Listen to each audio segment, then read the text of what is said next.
Hello everyone, today I'll show you how to update or modify a barcode in a fillable PDF from using Nitro Pro PDF Editor. This is my barcode and I'll update this one. Now select this form option already selected and select the select field. Now click on this barcode and select and press right button on mouse cursor and select properties dialog box. This barcode name you can add tooltip and this option and you can change their barcode symbol, QR code or data matrix. I like this QR code.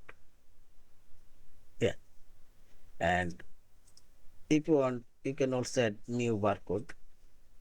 Yeah,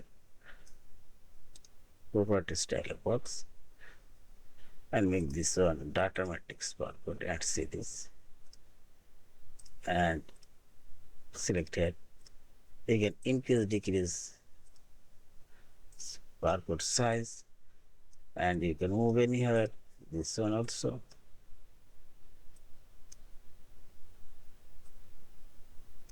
And see this. Yeah, this is. And finally select this file option. Save or save as a fillable PDF form.